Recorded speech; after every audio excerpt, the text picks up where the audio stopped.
This is my Unreal Engine tutorial for beginners. The goal here is to get you to a place where you'll actually be able to create a game.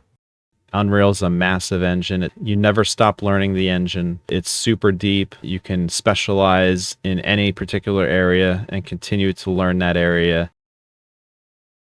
So let's just jump right into this.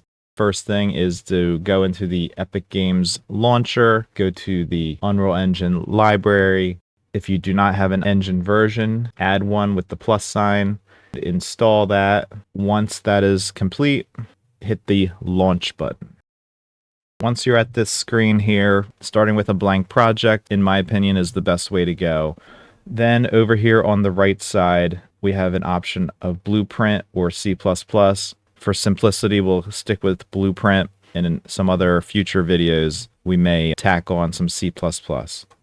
Hit the folder icon here to create a folder for your project. And then for the project name, just call it First Game. Then hit Create. At this point, it needs to compile some shaders.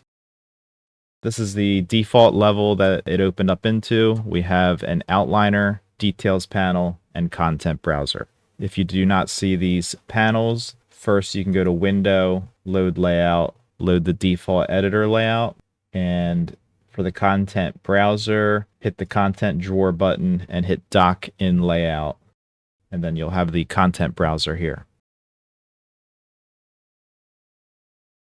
Right-click in the content browser window and hit New Folder. I'm going to shrink these a little bit by going to List. Organization is so important. The main level, the content folder here, it's going to get messy quick. I always like to put an underscore in the beginning of my names so that they're always at the top of the content folder here. I'm sure other characters can work as well.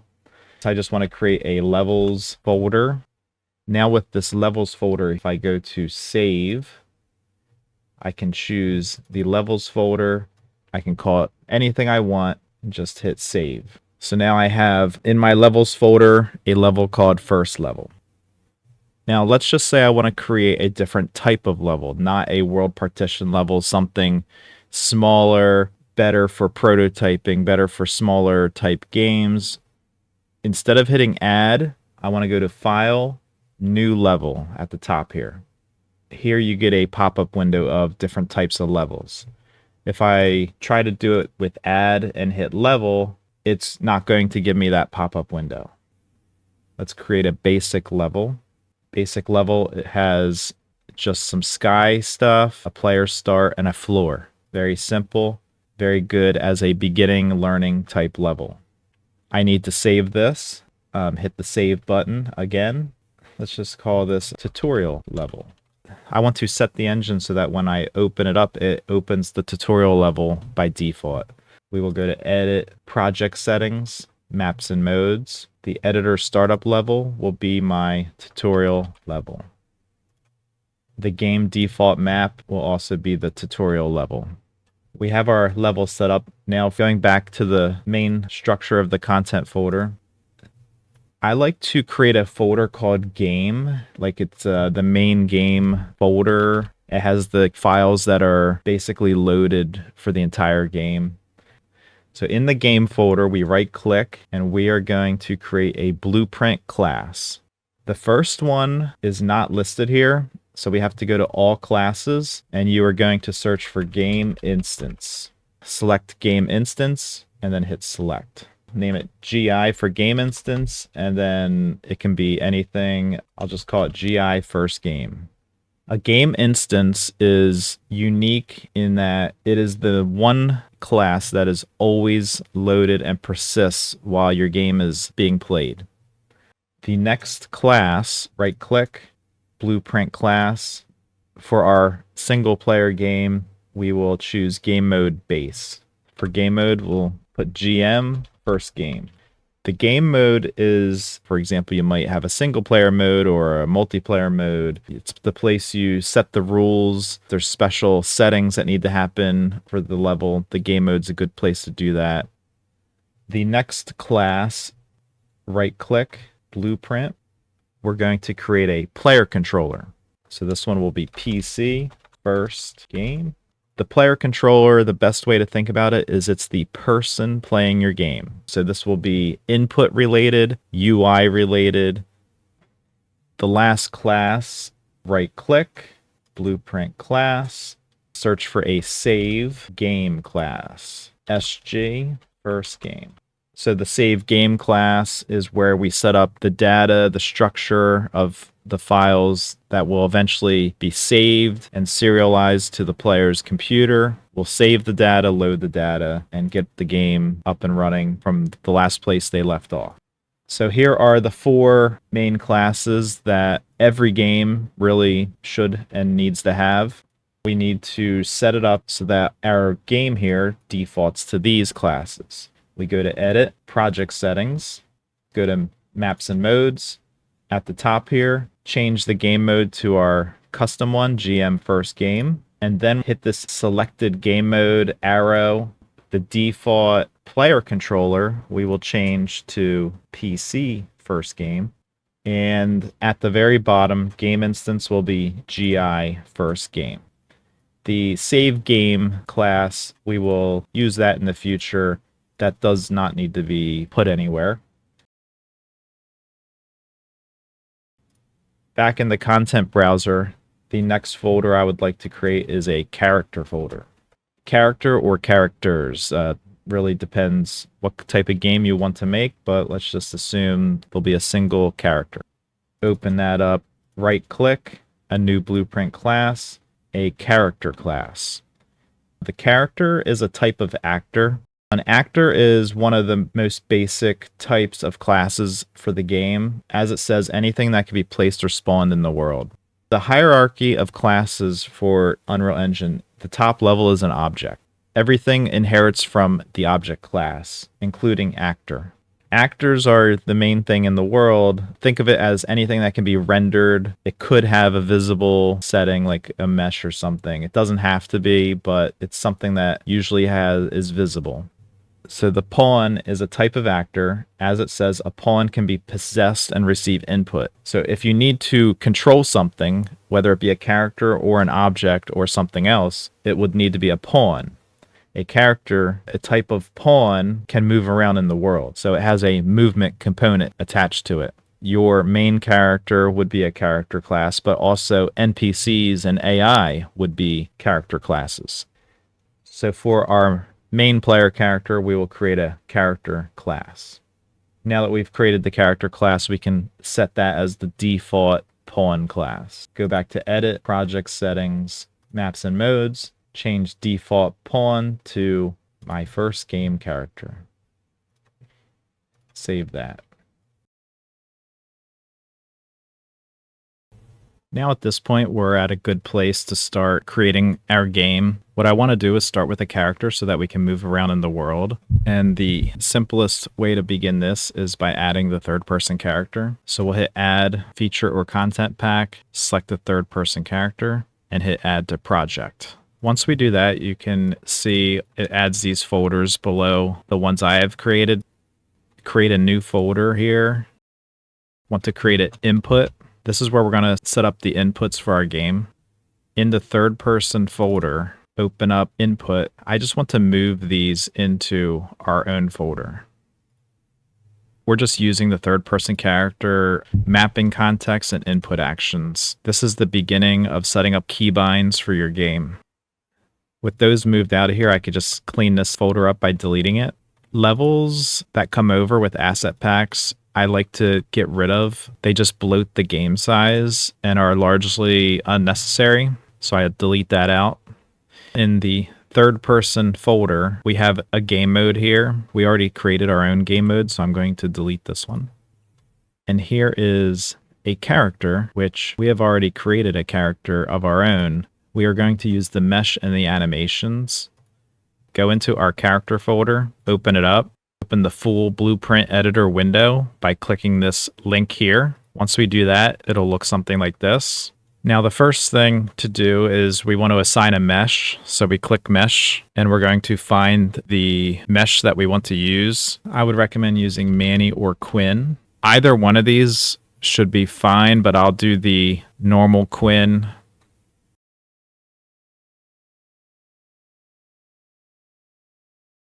This is a collision capsule, and when the player is in the world running around, this determines what they bounce off of, what they collide with. And we can see the alignment here with Quinn is not quite accurate. I want to change my view to front view.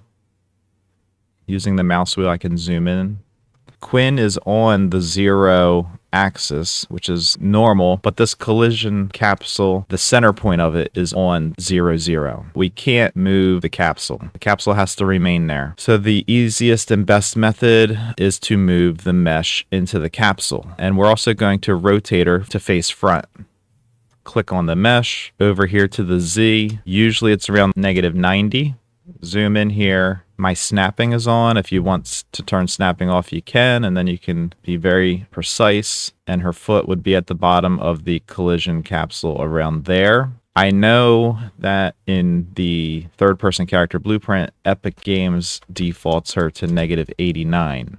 Which means her foot's going to be slightly embedded within the ground that she's walking on. I think I would prefer to be around -88, so something like that, a little more closer to the bottom of the capsule. And to face her forward, go into the rotation. The yaw, 90 is facing backward, 270 is facing forward. Compile the blueprint, and then I usually save the blueprint. Compiling will just check if there's any errors. The next thing we will need to do is add the animation blueprint so that this character is animated. Quinn comes with one already set up for some basic animations. Go over here to the animation section. We're going to use an animation blueprint, and then we have to find the class for that blueprint. ABP Quinn or Manny. And once we select Quinn, she starts using that animation blueprint and is now in a default idle animation. If you have a custom character, what you would do is go to your skeletal mesh or their skeleton. Really, the animation blueprint is assigned to a skeleton. So Manny and Quinn both share a skeleton. And if you right-click on either the skeletal mesh or the skeleton, you can create the anim blueprint.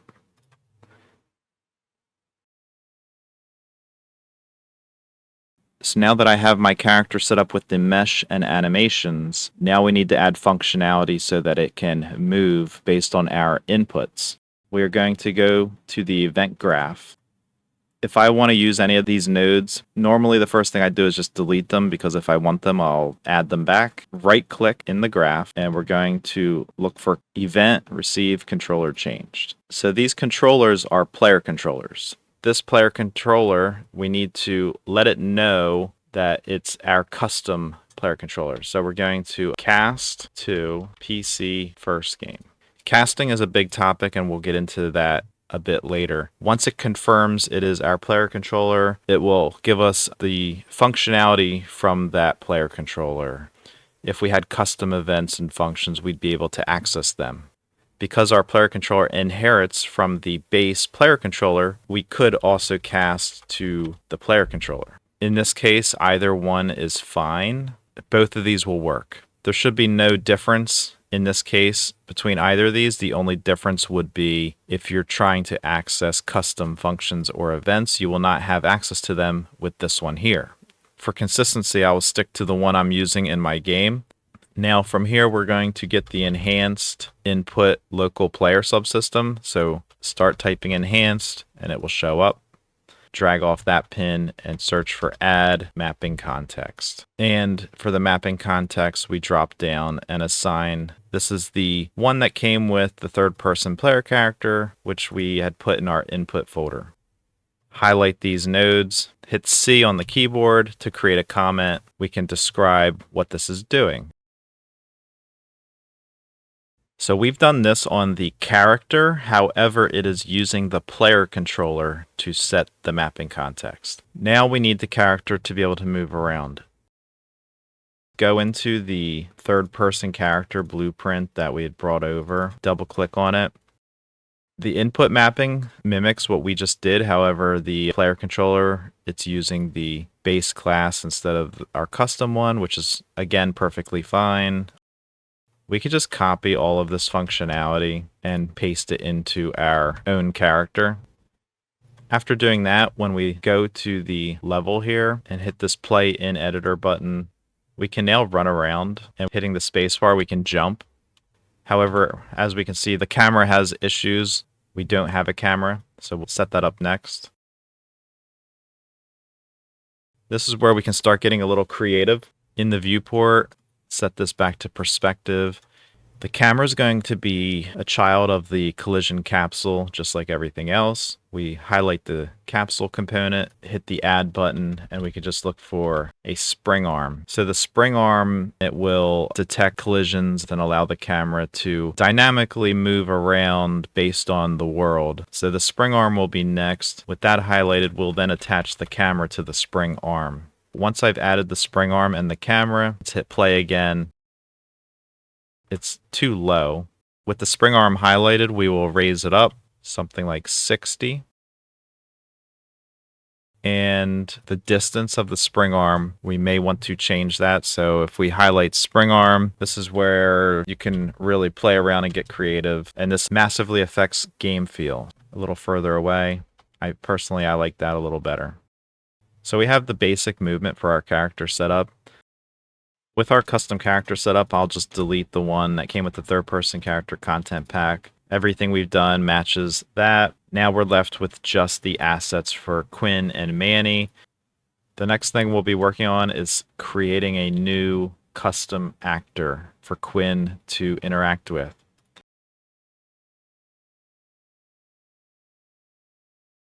I'll create a new folder, and this can be called blueprints. So anything that's a blueprint. So even though the character is a blueprint, it's a character blueprint, which is a little more special than my typical blueprints. I want to organize them the best I can, so I will create a new folder. This will be called collectibles. We might create a folder pickups. So a collectible could be like a coin, and a pickup could be like an item. I think the first thing I want to work on is a resource, like a coin. Right click in here, new blueprint class, and this is where we'll use just a standard actor, BP coin. So we have our coin actor. Let's talk a little bit about inheritance. If we're going to have multiple different collectible items, we should really create a base class for a collectible. So instead of calling this coin, I would want to call it like collectible. We can even put like base or something like that. So this will be like a base class for a collectible item. So let's open this up. Drag it here. Open the full blueprint editor. Delete these nodes. We need to add a component to this actor. In the components list, we can go to add. We can search for collision. We'll just use sphere in this case. On the right side, we can scroll down, and we have a couple options. We have these events that are built into the sphere collision component. So if it's hit, if it's overlapped, overlap will be for if the character is running over the collectible item. Whenever they overlap the sphere, it will collect it. Pull off the other actor pin. We're going to do a cast to our BP game character. One of the first things you will hear is never cast, and that's totally not true. But there are cases where you need to be very careful. So the cast node, what's happening is, because this is in this actor, whenever my collectible is in a level, my game character will always be loaded in that level as well. It's a hard reference. But because the character is always likely to be loaded, then this is a perfectly fine situation to use the cast node. Where we want to avoid casting are on the main classes, such as the game mode, the player controller, game instance, and even the player character itself. But if you ever need to reference the main classes, casting is perfectly fine.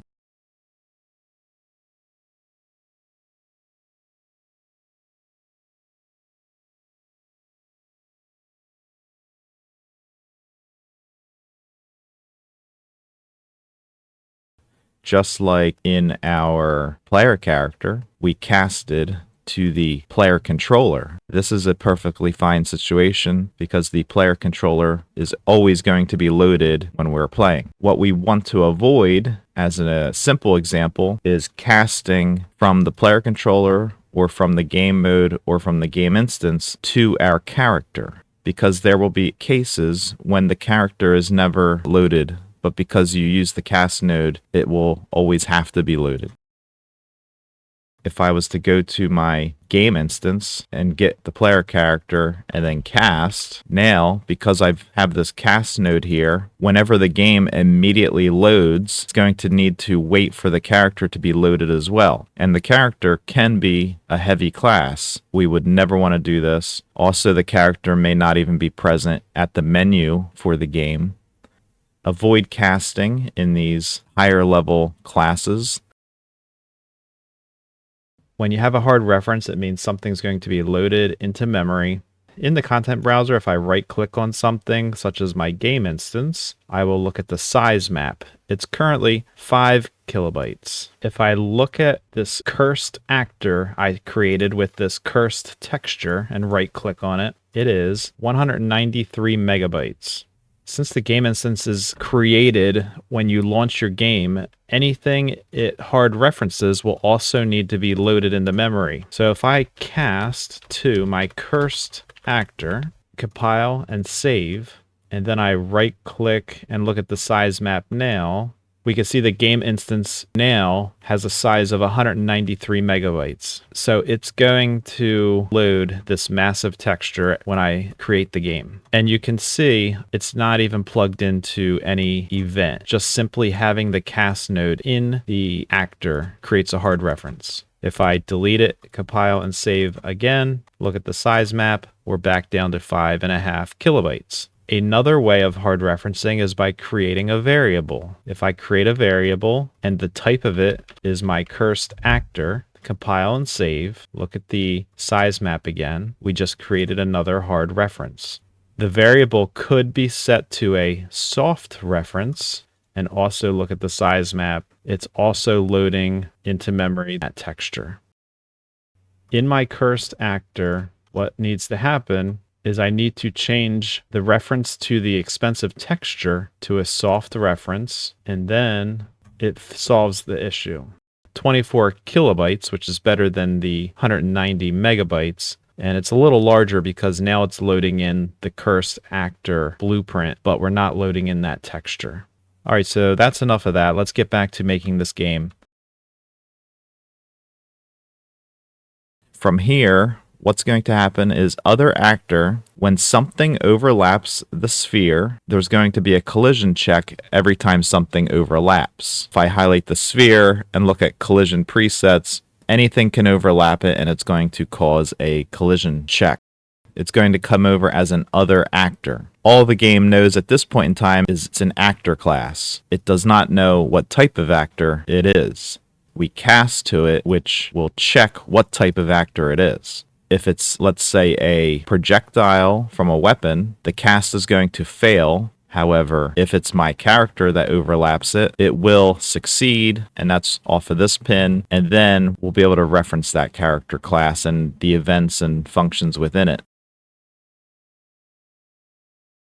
For performance reasons, we probably do want to narrow down the collisions, so let's highlight the sphere. For collision presets, drop that down. So what we want to do in this situation is do a custom collision. We're going to ignore all collision except for the pawn. We will keep it on overlap. Our character, it inherits from a pawn class. Now we need a visual representation for the collectible. Select the sphere, and adding the static mesh component, we can then select it, and there's a drop down for the static mesh. We can find something to use here, such as this cone. To see what we're doing, we can hit this viewport tab and look at how the sphere and the cone are interacting. We should actually parent the sphere to the mesh. Instead of having the static mesh parented to the sphere, drag the static mesh up one level. Now it's unparented, and then drag the sphere onto the mesh. Now we need to make the collision sphere big enough to cover this cone. Over here in sphere radius, let's try finding a suitable size, 64. I'm going to go to perspective and look at the front of this object. If anything is below 0, when this actor is placed in the level, it's going to rest on the ground here at the middle. Just as an example, if I drag this in, you can see half of it is through the world. We do not want that. So what we're going to do is take the static mesh. I could turn on my snapping so this is precise and just drag it up like that. The collision sphere, we can then move down one notch. Now it's a little more precise. You may want to give your player a little grace with the collisions. So instead of it being so precise to the geometry, you may want to go up. That's a creative decision, a gameplay decision. Go back to perspective mode. Because we've parented the sphere to the static mesh, if we were to change the scale of the static mesh, the sphere will also resize relative to the mesh. For example, if I click on the static mesh, let's lock the scale so everything's the same. Let's say we want it twice the size. Everything grows the same. Let's test that our character is interacting with this sphere. Collisions can be tricky, and we want to make sure everything is working properly. Right-click anywhere and just type print string. Drag off the execution and put the character pin right in there. Once we overlap, let's destroy the actor as well. If we right-click anywhere and hit destroy, now there's some options here. We have destroy actor, which will destroy it immediately. There's also set lifespan. Set lifespan, if we were to set it to like half a second, that means when you overlap it, half a second later, it will destroy itself. And if we use destroy, it's going to destroy itself immediately. Let's do set lifespan. Drag this in anywhere. Now that I've added the cone to the scene, hit the play button, find the actor, and run over it. I'm going to put the actor in front of my player start. I'm going to add a few of these. And one last thing before we test this, select the static mesh and remove any collision that is on the static mesh. So scroll down to collision, and we're going to use no collision. We can even turn off generate overlap events. You can see when I run over them, it's printing the character's name, and a half second later, they are disappearing. Another thing we can do, we can add another component, look for the rotating movement component. By default, this actor will be rotating. If we were to go back to the level and just hit the play button, the cones are now rotating. To lower the rotation rate, instead of 180, we can do, let's just say 30 degrees a second, I believe. So now they're rotating very slowly. When they are collected, we are going to increase the rotation rate. Since we know this is working, we can get rid of the print string. Drag off of the rotating movement. Set rate. We might want to make this much faster. Let's say 360. So now once we've collecting this item, it goes from a slow rotation to a super fast rotation. Something like that. And other things you can do is it could maybe jump in the air slightly, maybe shrink, disappear, play an effect. Now with using lifespan, there is an issue where you can have potential cases where the character can collect the collectible more than once. To avoid that, we can do a do once node right here. You want to do it after the character, just in case the cast fails. And then we need to collect this item on the character. We will go into the character blueprint. First thing I like to do is in the graphs, let's create a new graph. And this one's going to be input graph. All of the inputs, highlight those, cut them out of there, and put them in the input graph. This is going to be for all the inputs for my character. There's going to be many more than this eventually, and it can get quite unwieldy. So having it in its own graph just cleans things up a bit. Now in my event graph, let's talk about the difference between events and functions. An event, such as this, has the red icon and is in the event graph. We can create a new one by right-clicking and hitting Custom Event. We can also create a function by hitting in the Function tab over here, a plus sign, and adding a new function. Pros and cons. Functions are easily reusable and keep your graphs and blueprints more organized, but they have some limitations. An event can have time-based nodes such as delay. You can have async nodes. You can see the little timer means these are time-based. If I was to copy these nodes and try to put them in my function, it's not going to work. So functions cannot have any delays. Functions are also run on a single frame. And every time you run a function, the nodes in here are reset to default. So a example of that would be like a flip-flop node. Print string this.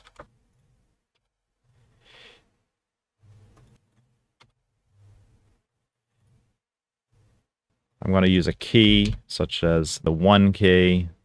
So every time I press 1, it's going to flip-flop between A and B, and it's going to also flip-flop between A and B here. The expected output will be, it's going to say event A, function A, and then event B, function A, and function B should never be called at all. So let's try that. So you can see function always stays A, whereas the event flip-flops back and forth.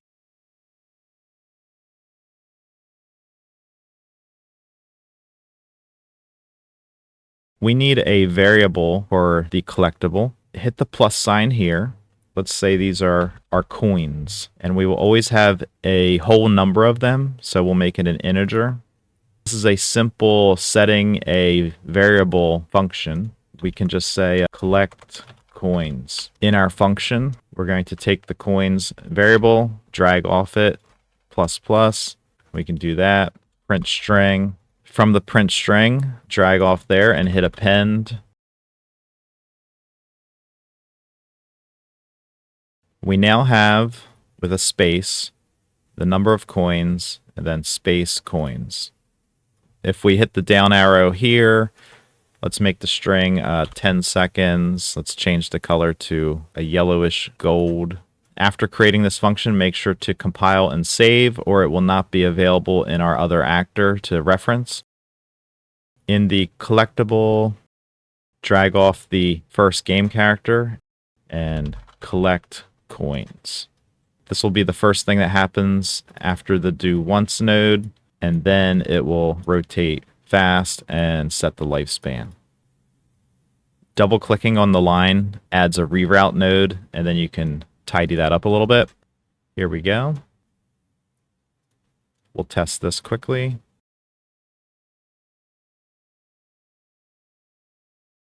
My character now has 5 coins. Let's make the mesh raise into the air. For this, I want to do a timeline. Call this movement. Double click on the timeline, and we're going to add a track. Because I'm just going to move on the Z axis, it can be a float track. Z movement, I'll just call the track. Right click in the beginning and do add key. Right click somewhere in the middle, add another key. And at the end, the first one, the time is 0, the value will be 0. Right click it and make it user. Let's say 0.5 seconds. The value will go to 1. And then at the 1 second, it will go back to 0. Right click this key and make it user as well. This is going to be a 1 second track. I want this to be a default animation. I want to loop it, and I want to autoplay. So because it is set to autoplay, there's a unique situation where it does not need to be triggered by an event. We're going to get a lerp node for float. This will be the alpha. Lerp stands for linear interpolation, and we're using the timeline as 0 to 1 value as the alpha. So 1 is 100%, 0 is 0%. So when it's at 0%, the z will remain at 0. And when it's at 100%, we can decide how high off the ground to move this item. In this case, let's just say 100 units. And then we can adjust from there.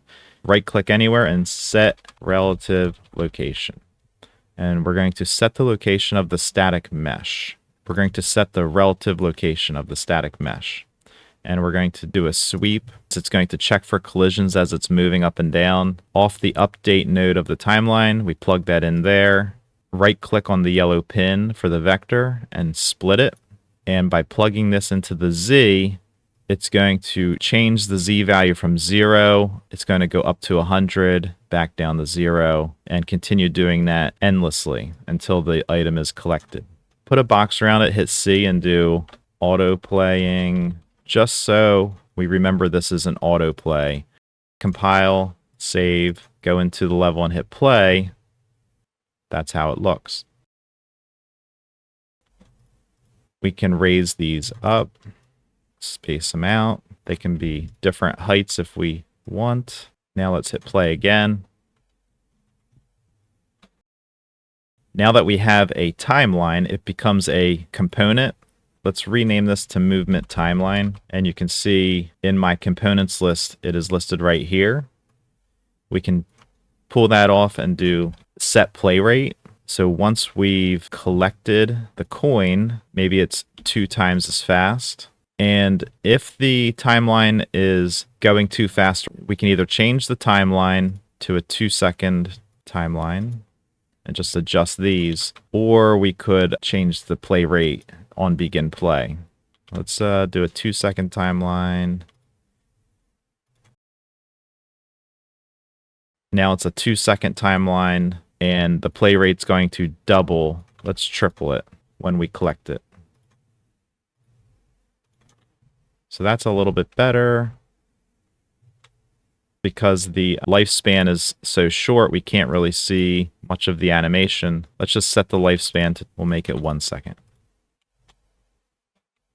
I actually think 1 second's too long. We'll go down to 3/4.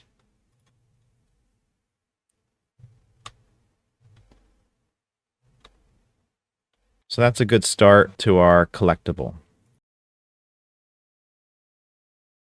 Good rule of thumb with all actors, for performance consideration, we want to select the top level of the component list here. We want to turn off tick. Turn that off. Search for tick. Go to each component. Turn off tick. The rotating movement component does need tick enabled for it to work, but we can control it by setting the tick interval to like 0.05. If we compile and save, it still looks pretty smooth, but what this is doing is it's not going to update every single frame, which is a waste of processing for a thing like this. It'll set it to only tick every 0.05 seconds. So if your game's running at 200 frames a second, we don't need to update this all 200 frames a second. That's just a huge waste. Removing tick on everything that doesn't need it is essential. And the timeline also does not use tick. It uses its own thing. Good performance thing, and doing it now while we're creating the actor is a good time to do it instead of going through them all later and disabling tick. Keep ticks disabled. Try to avoid using that whenever possible. Tick is a very performant heavy event. The main area to use tick is on the player character itself. That's going to wrap up part 1 of this tutorial series. Follow me on Patreon if you want to download the project files for this tutorial series. If you're interested in my other projects, the game I am making is called The Majestic. I have many devlog videos going through the development process of that game. Also, Patreon members now get alpha access to that game. So if you're interested, head on over to Patreon and check it out.